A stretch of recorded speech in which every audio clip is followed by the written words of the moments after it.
হাওড়ার ধুলাগড় এলাকায় খুন ট্রাক চালক। আজ রক্তাক্ত অবস্থায় ওই চালকের দেহ উদ্ধার হয় ধুলাগড় উমা ইটভাটায়। পরিবারের তরফ থেকে জানা গেছে, সন্দীপ সাউ নামে ওই চালক উত্তর 24 পরগনার দেউলির বাসিন্দা। ট্রাক নিয়ে গত পরশু বেরিয়েছিলেন। আজ সকালেই তার মৃত্যুর খবর ফোন মাধ্যমে জানতে পারেন পরিবারের লোকজন। খবর পেয়ে তারা ঘটনাস্থলে আসেন। মৃতের পরিবারের অভিযোগ করেন, তাকে ভারী কিছু জিনিস দিয়ে আঘাত করে খুন করা হয়েছে। সন্দীপ সাউ গতকাল সন্ধ্যা 7টার নাগাদ ফোনে বাড়ির লোকের সাথে শেষ কথা বলেন। জানিয়েছিলেন আজ সকালে বাড়ি ফিরে আসবেন। উমা ইটভাটার বর্তমানে বেশ কয়েকটি কোম্পানি ও গোডাউন আছে। সেই সব কোম্পানির পণ্য নিতে অনেক লরি ও ট্রাক আসে। পুলিশ সূত্রে জানা গেছে, গতকাল থেকে ওই চালক এখানে ছিলেন, কিন্তু কেন তাকে খুন করা হলো তা জানা যায়নি। খুনের মামলা শুরু করে তদন্ত শুরু হয়েছে। ধুলাগড় থেকে শেখ হাবিব, জেবিপি নিউজ, জগৎবল্লভপুর। সামান্য যদি কেউ মারা হয় তাহলে ও তো কোনো ব্লাড করবে না, নাক থেকে রক্ত পড়বে পুরো ব্রেড সাইডে যেখানে ভারতে পার্টি করেছেন পুরো কালো কালো রক্ত জমে গেছে। আবার যদি নর্মাল যদি হয় তাহলে এইখানে কাঁধের করতে নেই, এটা শরীর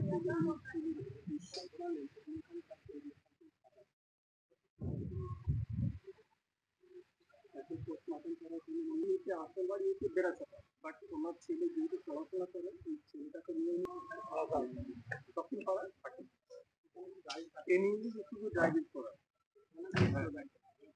কালকে না অনেক ধরে গাড়ি দুদিন আগে।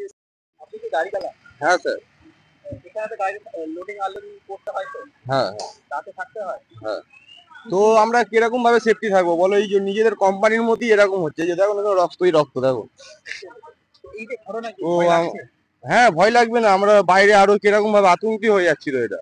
রাতে তো থাকতে হয়। হ্যাঁ, রাতে থাকতে হয়, বাইরেও আবার এরকম হয়, তো আমরা ড্রাইভারটা কিরকম সেফটি থাকবো তাহলে? ভয় লাগছে। ভয় লাগবে না? এটা কোনোদিন কি ঘটনা ঘটেছে এরকম? এরকম তো এটা ফার্স্ট দেখলাম স্যার, এই নিজের চোখে একবার। তো এটা নিজেরা বলুন, এটা কি ঠিক? এটা এটা এটা সরকারকে উদ্বোধন যে ড্রাইভারদের জন্য একটু সেফটি কিছু করার জন্য একদম। মানে যিনি মারা গেছেন উনি চিনতেন না? ওনাকে চিনতাম না, কিন্তু এটা কিন্তু মারারই রড ফট যে ওনাকে মারা গেছে। সকালে এসে আমরা দেখছি যে এখানে এমনি ভাবে পড়ে আছে। অনেক গাড়ি দাঁড়িয়ে থাকে। হ্যাঁ, অনেক গাড়ি দাঁড়িয়ে থাকে। রাতে থাকতে হয়। হ্যাঁ, রাতে থাকতে হয়, বাইরেও এরকম রাতে থাকতে হয়, আমাদের সাথে রাতেও এরকম হয়। কিন্তু এটা সরকারকে উপলব্ধ যে কিছু একটা করো ড্রাইভারদের জন্য। আচ্ছা, এবারে দেখো স্যার, অনেক তো অনেক রকমের লোক ঘুরে বেড়ায়। এবারে শয়তান যারা যে তারাই করেছে এটা, যে ড্রাইভারদের একদম যারা দেখতে পাচ্ছে না তারাই করছে এটা একদম। এটা সরকারকে খুবই উপলব্ধ জানানো যে কিছু একটা সাহায্য করো একটু এই নিয়ে ড্রাইভার। আপনার নাম? আমার নাম রাজেশ হয়ে গেল। গাড়ি ড্রাইভার? হ্যাঁ, গাড়ি ড্রাইভার। কখন খবরটা শুনলেন? আমি প্রায় ধরে নিন ওই 6টা কাছাকাছি ধরুন, আমি ঘুমিয়েছিলাম তখন। সকালবেলা ফোন আমার বউ করে, সেটা দিল্লি থেকে ও গেছিল খাটু শ্যাম ঘোরার জন্য। ও সকালবেলা ফোন করে কি এরকম ব্যাপার, তখন হট করে আমরা বিশ্বাস করতে পারিনি কি কোনো এরকম হবে। উনি বলেছেন কি হার্ট অ্যাটাক মতন বলেছে, কিন্তু এইখানে আসার পর এটা দেখছি নাকি এটা হার্ট অ্যাটাক। কেন হার্ট অ্যাটাক হলে কোনোদিন রক্তপাত হবে না? সামান্য মানুষ, কেন আমরা তো মার্কেটে দেখি কতজন হার্ট অ্যাটাক, কিন্তু এইখানে আসার পর দেখছি কি এইখান থেকে পুরো দাগ, মানে রড দিয়ে মারা। এবার গাড়ির রড হতে পারে, যে কোনো হতে পারে, ওইটা দিয়ে। উনি ড্রাইভিং করতেন, উনি ট্রাক ড্রাইভার। 10 টাকা এখানে দাঁড়িয়ে দাঁড়িয়ে রয়েছে গাড়িটা। না না, কোম্পানির গাড়ি, সব ভাড়া গাড়ি। এটা মার্ডার হয়েছে। মানে ওর দেখুন দাদা, একটা সামান্য যদি মারা গেল তাহলে ওর গায়ে থেকে কোনো রক্ত বেরোবে না। হার্ট অ্যাটাক হলেও আমার মনে হয় না কি রক্ত বেরোবে, কিন্তু এখানে বডিতে রাডের দাগ, আবার সব থেকে এখান থেকে কানের এখানে দাগ। সেটা পুলিশ দাদারা যেটা এসেছিলেন তারা ছবি তুলেছেন, ওনারা নিজের মুখ থেকেই বলছে কি না না এটা মার্ডার করা হয়েছে। না, গাড়ির মানে গাড়ি দাঁড় করিয়ে, যেটা আমরা সে দেখলাম, গাড়ির পাশ থেকে একটা চটাই বিছায় উনি ঘুমিয়েছিলেন, এটাই দেখানো হচ্ছে। না, উনি কালকে অ্যাকচুয়ালি শুক্রবার দিন বোধহয় গাড়ি পাননি, শনিবার দিনকে ভোট ছিল, তো বললেন ভোটটা দিয়ে, ওনার বেড়াচাপা ভোট আছে, ভোটটা দিয়ে খাওয়া দাওয়া করে 3টের সময় এখানে চলে এসছেন।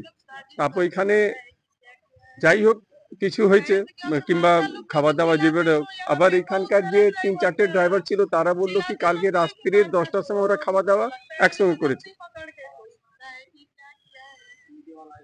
আর ওই ড্রাইভার বলছে কি আমি 3টে না 3:30টার সময় উঠি, টর্চ নিয়ে দেখি একটা কি বয়স্ক লোক ছিল, নামটা আমি ঠিক বলতে পারবো না, বয়স্ক লোক ছিল, তো বলতে আমরা দেখি, তো তখন উনি নিঃশব্দ হয়ে নাক থেকে এই রক্ত বেরোচ্ছে। তারপর থেকে সবাইকে ফোন করে। এটা তো দাদা আমরা ঠিক বলতে পারবো না, কারণ শত্রু কার হয়, যে মদ খায়, কে সবসময় কারোর সঙ্গে ঝগড়া করে, যাই উনি তো কিছু উনি নিজের ফ্যামিলি নিয়ে ব্যস্ত ভাই। যে মানুষটা ধরুন মদ খায় না তারা ঝগড়া কি করতে হয়। ওনার নাম হচ্ছে সন্দীপ সাউ।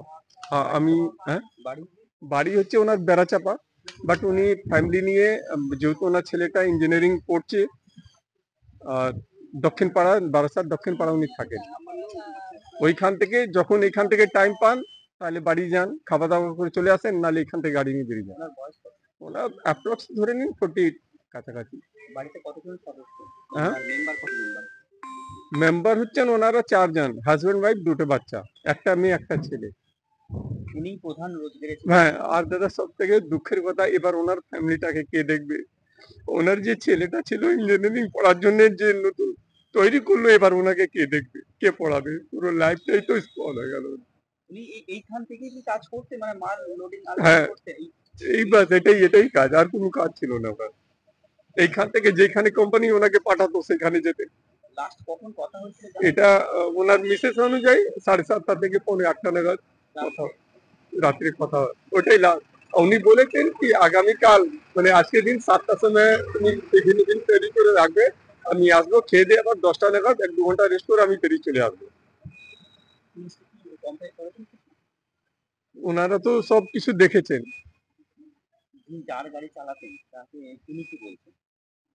এখন তো উনি এসছেন, উনি বলছেন কি আমি ইনভেস্টিগেশন করাবো। দাদা এবার তো মনে হচ্ছে কি শত্রু না থাকলে ওনার মার্ডারটা কি করে হতো। আমি হচ্ছে ওনার ভাইরা ভাই। আমার নাম হচ্ছে মহেশ সাউ, আমি দমদম পার্ক, বাঙুরে দমদম পার্কে থাকি। এবার তো সেই লোকটাকে ফিরে আনা যাবে না, বাট ওনার ফ্যামিলির জন্য যদি কিছু করা যায় এটাই আশা করি আপনাদের। হ্যাঁ, আর কি বলবো, তাদেরকে আরো সন্ধান করা, নিজের সুরক্ষার জন্য সব থেকে লাইবিলিটিটা দরকার। গভর্নমেন্টকে ডিমান্ড করা উচিত কি আমার লাইফের এইরকম যদি কিছু হয়, আরো কোনো টাইপের যদি হয়, তার ফ্যামিলিটা কি করে চলবে, ওই ছেলেটাকে কে দেখবে, ওই ফ্যামিলিটাকে কে দেখবে। একটা ওর ছোট মেয়ে আছে, ও পড়াশোনা করে, এবার ওর ফ্যামিলিটাকে কে দেখবে, ফ্যামিলিটা তো নিঃশব্দ হয়ে গেল।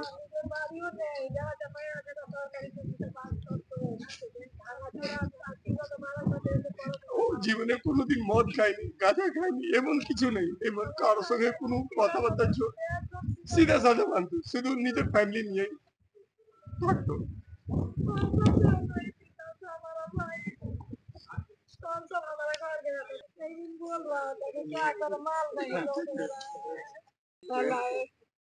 बच्चा लोग इतना मुसीबत, हमारे घर में तो उसी तरह ठेला वाला चलाते, हम भी उतना जोर नहीं है कि थोड़ा मदद कर दें। छोटा छोटा बच्चा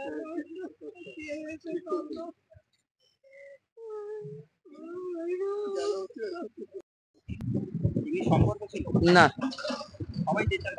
মানে জাস্ট আমি শুনলাম তো ওই দাঁড়িয়ে আসলাম। এরা মানে অনন্ত মানে ইয়ে আছে, খুব মানে খারাপ বাজে এটা।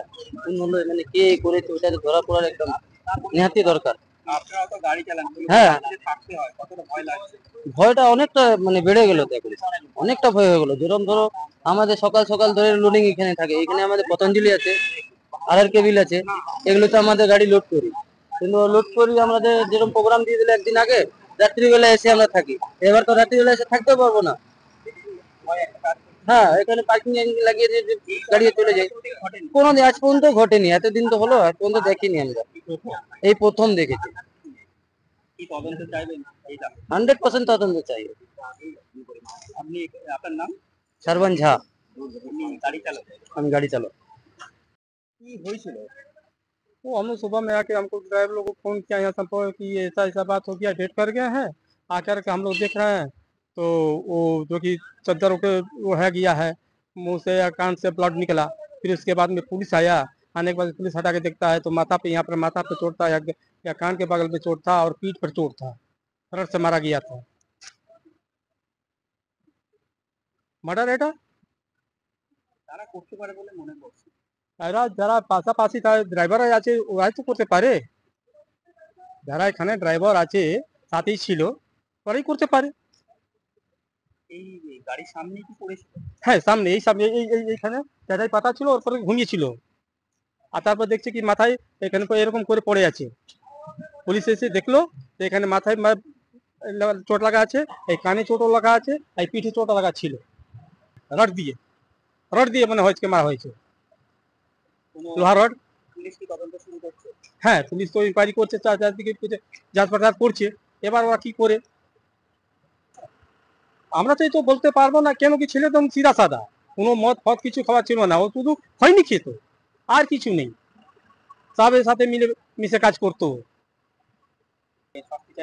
আর ওকে তো করতেই হবে, ওকে তো ধরতেই হবে, ওকে ওদেরকে থানায় দিতে হবে, ফির জেলে দিতে হবে, সব তো করতেই হবে। আপনার নাম? হারাঙ্গি গুপ্তা। আমি জামাই, জামাই মানে ও আমার সালা।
গাড়িটা যতক্ষণ লোড হবে না ততক্ষণ পয়সা পাবেন না, ওরূপে সংখ্যা গাড়ির লোকের সাথে কালে পাঠাইবেন। রাত 8:30 থেকে 8:45টার মধ্যে ওনার বাইক হচ্ছে, ওনার সঙ্গে লাস্ট ফাইনাল কথা হচ্ছে। উনি এটাও বলে দিন আমি 7টার সময় কোনো এখান থেকে একটা গাড়ি লোড হবে, লোড হওয়ার পর ওটা ড্রাইভার যে যাবে তার সঙ্গে আমি, কারণ আমার যদি লোড না হয় সকাল আমি চলে আসবো 7টার সময়, আর খেয়ে দিয়ে আবার 10টা 10:30 থাকি। যেটা আমি শুনলাম স্ট্যান্ড রোডে এখানে মাল যায় লোকেরই মধ্যে